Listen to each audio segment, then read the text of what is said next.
Hey, what's up, everybody? This is Charles Sabanson, and welcome you guys to another episode of the DREAMERSPRO show, where we cover everything from sports, hot topics, classic debates, entertainment. We'll give you guys a fresh perspective on things and how we see them. And today we got a pretty interesting show for you guys. Before we get into it, please make sure you like the video and sub to the channel. So this was an interesting topic that came across my timeline. I was actually working on some other content, and then this video popped up on my timeline today, and it's from a channel called Black Top Buckets, and it had the following headline saying, "It's obvious Kenyon Martin exposes ESPN's hatred for Nikola Jokic." Now, as you guys know, Nikola Jokic is a multiple-time MVP, but during his MVP runs, when he was collecting these trophies, things got a bit contentious on ESPN a few years ago, and one of the biggest exchanges, that most explosive exchanges that took place on the network, was between Kenyon Martin and JJ Redick, funny enough, right? Where Kenyon Martin was essentially saying that Nikola Jokic was stat padding his way to get numbers, and it became a big thing, right? And he was also saying that voters are only voting for Nikola Jokic because he's white, and they want to see people from their own community do well. And it became this very big thing. This very, very big thing on ESPN, right? But ultimately, Joel Embiid ended up winning an MVP because they thought like he was going to win 5 in a row. I'm talking about Jokic. SGA won an MVP. And it seems like some people went out of their way to ensure that SGA would win win his first MVP. So I was just going through this video and I saw it, and essentially what this creator is essentially saying is that they have already kind of concluded that Nikola Jokic is going to win it because of how they felt like they took it away from him last year. So what we want to do is want to play Kenyon Martin, what he had to say here, and I'm going to come back and react to his comments. So take a listen to Kenyon Martin here. Will SGA be the first back-to-back MVP since Joker? Nope. Can you say no? Because they're going to get him his trophy back, goddamn. It can't be like both of them? No, you're going to get his goddamn trophy back. He should have got it last year. They're going to give it back to him. Like they did when they did with Joel. His numbers are better than they were last year. So SGA got to come up off of it? It was never his to begin with. He won it last season? It was never his, man. It was a forced popularity. Yeah, that's... Everybody had predetermined who they wanted to be. That's all that was. Beforehand, and disappointed people. Right on our very couch, still games to play, that has an MVP vote. Yes. Yep. And knew who he was voting for already. Regardless. Great. So you heard what Kenyon Martin had to say. Now, this creator, what is it called? What is he called? I think let me just pull up the name of his channel again. I just closed the page. His channel is called Black Top Buckets, yes. He also started to play a bunch of different clips from Stephen A. Smith predominantly, but also from Shaq, but also from Kenyon Martin, where it was making it seem like as if they were reluctant to give Nikola Jokic MVP votes for whatever reason. And I'm like, this is interesting. So I want you guys to sit back, listen to some of this sound from Stephen A. Smith over the years, or what he had to say about the MVP voting as it pertains to Nikola Jokic. And then we're going to come back and continue on. Take a listen to some of this sound here. Joel Embiid is my front runner.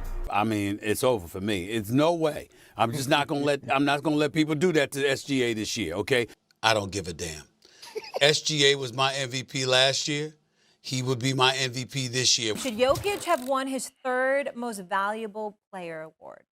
No. You're not appreciating the greatness of Shai Gilgeous Alexander, or Shea Butter, as Malika Andrews would say. S.A., what do you think? Should Jokic have won his third most valuable player award?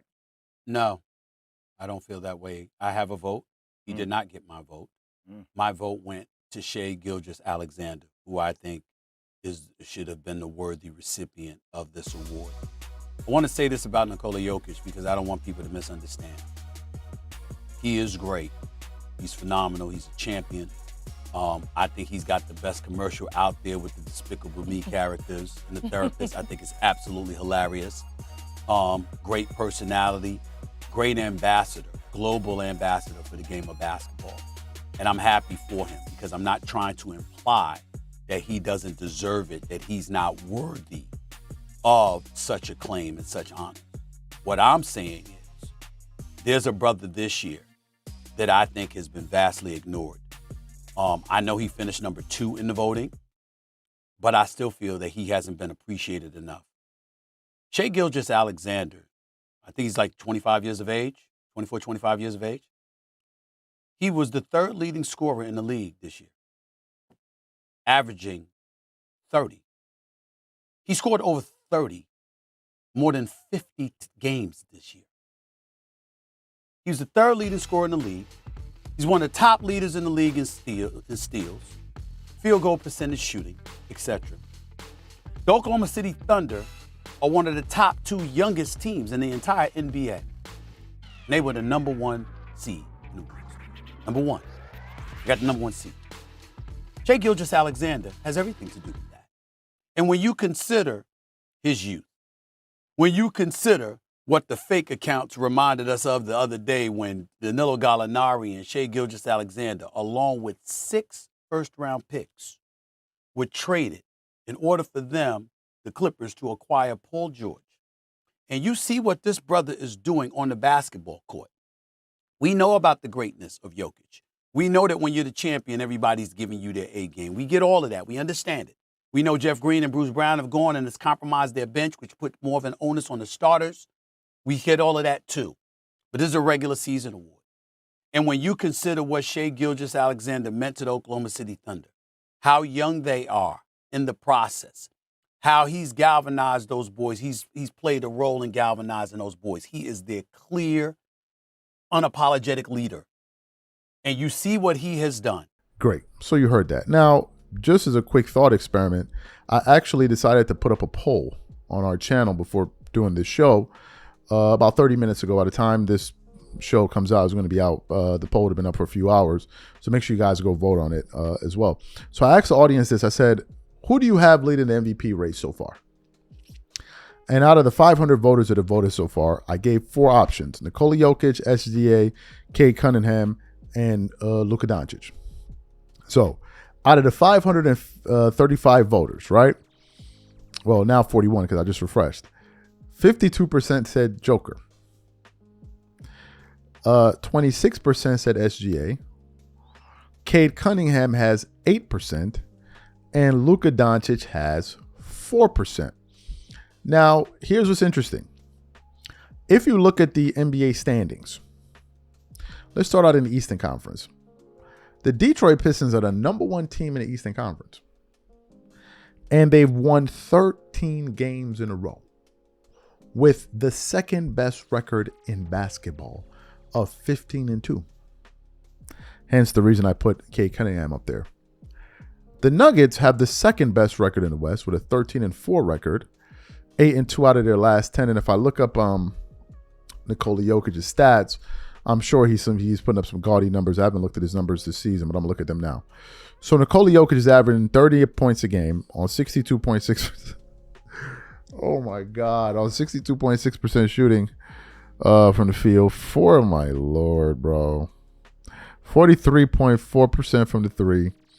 Shooting 85% from the free throw line. Getting 12.8 rebounds, 11.1 assists, 3.5 turnovers, 1.6 steals per game. Let me just pull up SGA's number. These are ridiculous numbers, bro. What are we even talking about right now? Let me just look up SGA's numbers. I haven't looked at his numbers this year. So SGA is averaging 32 points per game on 54% shooting from the field, 41% shooting from the 3, 89% shooting, 90% from the free throw line. So he's having a 50-40-90 season over there, damn near 89.8%, while getting you 5 rebounds, 6.6 assists, only 1.8 turnovers, and 1.5 steals per game. Right? So our voters here at Dreamers Pro are selecting SGA. What are my thoughts about this? Do I think that people at ESPN have something against Nikola Jokic? Do I think Stephen A. Smith has something? Obviously, this is racial, right? This is where we're going with all of this. Is there a racial component to them not voting for or being reluctant to see Nikola Jokic win all of these MVPs? Well, I don't know. One of the things I will say, though, is that the criteria to win MVP has become so confusing. Historically, I thought winning the MVP meant the best player on the best team. And if we go from those historical standards, then SGA should be leading the MVP race, right? But given the fact that some players have great players on their teams, but SGA has also not been playing with his second best player this year. And the Oklahoma City Thunder only have one loss, right? So if you had to ask me to kind of think who I think is leading the MVP race, I think is SGA. I think SGA should be leading the way. And I think you have a strong case for Cade Cunningham. Obviously, he's not a name as sexy as SGA and the Joker, but I think the top three guys should be SGA, Cade Cunningham, and Nikola Jokic. Now, what particular order? I think it should be SGA, and then it's a toss-up between Nikola Jokic and Cade Cunningham. In terms of race, man, look, race is always going to be a factor, man. People want to see. I mean, it's a fact. Like white people want to see a white player do well. Skip Bayless has admitted this much. If you say otherwise, you're a damn liar, right? It's just a fact, right? Black people are going to want a black player to do well. I mean, it is what it is. But I think it's also important to say that, Nikola Jokic has won some MVPs now. He's won 3, right? I think Nikola Jokic has won 3. Let me see. I think last time I checked, I think he won 3, if I'm not mistaken. So it's not like as if the guy hasn't won MVPs. He's won multiple MVPs, right? Now, some people feel like he should have more. No, let me see. Yeah, he has 3 MVPs, exactly. Some people feel like he should probably have 4. I guess we'll see. But it was an interesting thought experiment. I hadn't thought about that in terms of that angle. I hadn't thought about it, right? I hadn't thought about it. So, a few questions. Number 1, do you think that race is playing a role here? Number 2, who do you have leading the MVP race? Number 3, do you think Kenyon Martin is being serious or sarcastic? And whatever you guys think overall about this topic, leave your thoughts in the comments, and we catch you guys on the next show. I'm out. Peace.